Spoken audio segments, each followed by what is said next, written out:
मई का महीना था। दिल्ली में धूप बहुत तेज थी। कबीर सिर्फ 12 साल का था और दिल्ली के एक प्राइवेट स्कूल में पढ़ता था। वो अपने पेरेंट्स के साथ हाल ही में एक नए अपार्टमेंट में शिफ्ट हुआ था। पूरी बिल्डिंग में उनके अलावा एक दो ही फैमिलीज और थीं।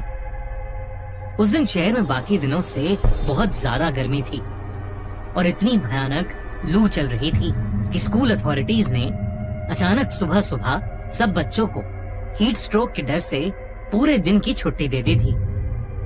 कबीर के पेरेंट्स वर्किंग थे और उन्हें सुबह ही अर्जेंट काम से बाहर जाना पड़ा था, इसलिए कबीर उस दिन घर पर बिल्कुल अकेला था। सुबह से ही लाइट नहीं आ रही थी और गर्मी से कबीर का सर फट रहा था। उसे लगातार चक्कर आ रहे थे और तेज बुखार चढ़ने लगा। अचानक वो चक्कर खाकर अपने नए घर के फर्श पर ही गिर गया और हैरानी की बात ये थी कि फैन के बंद होने के बाद भी कमरे में अचानक से ठंडी हवा बहने लगी थी। कबीर ने सोचा कि शायद बुखार की वजह से उसे ठंड लग रही है। उसकी आंखें धीरे धीरे बंद हो रही थीं और तभी उसकी धुंधली नजर उसके घर के अंधेरे कॉरिडोर पर पड़ी। उसे फर्श पर खून में सने पैरों के निशान दिख रहे थे। घर की दीवारों से अजीब सी डरावनी रोने और चिल्लाने की आवाजें आने लगीं। कबीर की सांसें अब भारी हो रही थीं और वो आवाजें उसके कानों में गूंज रही थीं, पर उसकी नजरें कॉरिडोर के उस कोने पर टिकी थीं जहां उसे अब एक काला साया दिख रहा था। तभी अचानक कॉरिडोर के अंधेरे कोने से उसी के उम्र का एक बच्चा बाहर चल के आने लगा। कबीर तेज कांपने लगा और कर्राने लगा। उस बच्चे का चलने का तरीका बेहद अजीब था, मानो उसकी शरीर की हड्डियां टूट चुकी थीं, जो चलते वक्त अजीब सी आवाज कर रही थीं। उसके पैर जमीन पर पूरी तरह नहीं टिक रहे थे। हर बढ़ते कदम के साथ वो बच्चा गुर्रा रहा था। जैसे ही वो बच्चा लिविंग रूम की रोशनी में आया, कबीर की रूह कांप गई। वो बच्चा कोई आम इंसान नहीं था। उसका चेहरा नीला पड़ चुका था, मानो उसका खून जम गया हो, और उसकी आंखें बाहर की तरफ आ गई थीं। उसका पूरा शरीर सड़ चुका था और उसके गले के पास भयानक नीले और काले निशान थे।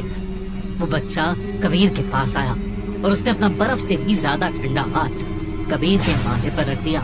जैसे ही उसके बर्फीले हाथ कबीर के गर्म माथे पर लगे, कबीर का दिमाग मानो सुन्न हो गया हो और उसकी आंखें बंद पड़ गईं। कुछ देर बाद घर का दरवाजा खुला और कबीर के पेरेंट्स थके हारे अपने काम से वापस लौटे।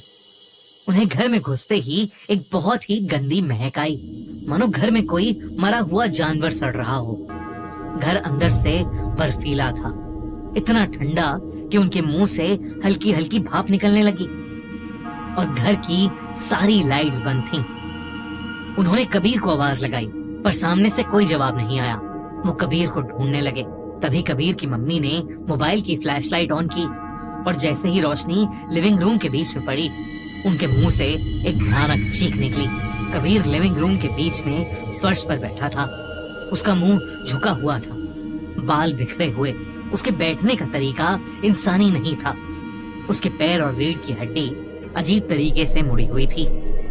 अचानक उसने अपना चेहरा उठाया। उसकी आंखें फ्लैशलाइट की रोशनी में भी बिल्कुल काली दिख रही थीं और चेहरा बिल्कुल नीला पड़ चुका था। वो अपने शरीर को अजीब तरीके से झटके दे रहा था और उसके मुंह से किसी जानवर के गुर्राने जैसी आवाज निकल रही थी। कबीर की मम्मी उसे इस हालत में देखकर रोते हुए आगे बढ़ी, पर उसके पापा ने उनका हाथ पकड़कर उन्हें पीछे खींचा। उन्हें समझ आ गया कि उनका बेटा किसी भयानक साये के कब्जे में है। उसके पापा ने जोर से कबीर का नाम चिल्लाया तो वो और जोर से गुर्राने लगा। तभी एकदम से फ्लैट की दीवारों पर लगा नया पेंट अचानक पिघलना शुरू हो गया। नए पेंट के नीचे से पुरानी काली दीवारें उभरने लगी। कबीर फर्श से उठा और अपनी मम्मी की तरफ देखता हुआ सीधा भागकर दीवार में जाकर लग गया। उसका सर दीवार पर इतनी जोर से लगा कि वो बेहोश होकर नीचे गिर गया। उसकी मम्मी से रहा नहीं गया और वो उसके नीचे गिरते ही उसके पास भागी। उसके सर से खून बह रहा था। उसकी मम्मी रोने लगी। उन्हें समझ नहीं आ रहा था कि उनके बेटे के साथ ये क्या हो रहा है। तभी कबीर की आंखें खुली और उसने बगल में बैठी अपनी मम्मी के बाल पकड़कर इतनी जोर से खींचे कि उनका बालों का एक गुच्छा सर से अलग होकर कबीर के हाथ में आ गया। उसकी मम्मी चीखती हुई उससे दूर भागी। अब खून में लथपथ कबीर जोरों से हंसने लगा और अपनी माँ के बाल खाने लगा। वो दोनों को एक अजीब ढंग से घूर कर देख रहा था। उसके पापा गुस्से में उसके पास गए और उन्होंने उसे एक जोर का थप्पड़ मारा, लेकिन वो तब भी हंसे जा रहा था। उसने हंसते हंसते अपने पापा को इतनी जोर का धक्का दिया कि वो दूर जाकर जमीन पर गिरे और उन्हें बहुत तेज चोट लगी। कबीर इतना ज्यादा खौफनाक लग रहा था कि कबीर के मम्मी पापा के रोंगटे खड़े हो गए थे। कुछ देर तक वो डर के मारे वहीं खड़े रहे। दोनों की आंखों से आंसू रुक नहीं रहे थे। उसके मम्मी पापा ने भगवान का नाम लिया तो कबीर उन्हें गंदी गंदी गालियां देने लगा। उसने पास में रखा अपना क्रिकेट का बैट उठाया और गुस्से में उनकी तरफ आने लगा। कबीर के पापा ने देरी ना करते हुए उसकी मम्मी को मदद के लिए घर से बाहर भेज दिया।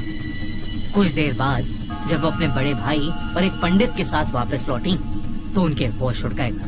पूरा घर तहस नहस था। कबीर और उसके पापा दोनों बेहोश पड़े थे।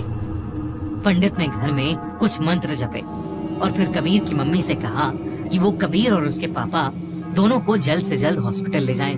पीछे से पंडित जी उस घर में पूजा करने लगे, आंखें बंद और पूजा में मग्न। कबीर के मामा देख रहे थे कि हवन की आग बार बार अपने आप बुझ रही है। पूरे घर में एक छोटे बच्चे की दर्दनाक चीखें और गुर्राने की आवाजें गूंज रही हैं। अचानक पंडित जी ने अपनी आंखें खोली और उनसे कहा कि ये घर अभी छोड़ना पड़ेगा, वरना वो शैतान बच्चा किसी को नहीं छोड़ेगा। वो लोग फौरन उस घर से निकल गए। अगले दिन जब घर के ब्रोकर पर प्रेशर डाला गया तो उसने सब कुछ उगल दिया। उस घर में कई सालों पहले एक बहुत ही पागल और खतरनाक बच्चा रहता था। वो लोगों को मारता फिरता रहता था और एक दिन गुस्से में आकर उसने क्रिकेट बैट से अपने माँ बाप को मार मार कर उनकी जान ले ली और फिर खुद छत से कूदकर मर गया। उसके बाद से उस घर में जो भी आता है उसे वो बच्चा दिखता है जो उनकी जान लेने की कोशिश करता है। कोई इस जगह को खरीद नहीं रहा था, इसलिए बिल्डर ने पुरानी बिल्डिंग को तोड़कर ये नए अपार्टमेंट्स बनवाए और इसे सस्ते में मार्केट में निकाल दिया। इस कहानी को सुनकर कबीर के पेरेंट्स ने तुरंत हमेशा हमेशा के लिए वो घर छोड़ दिया। आज वो पूरी बिल्डिंग खाली पड़ी है और खंडर हो चुकी है। दिल्ली की एक पॉश लोकेलिटी में सिर्फ एक घर ऐसा है जिसके आसपास भी कोई भटकना नहीं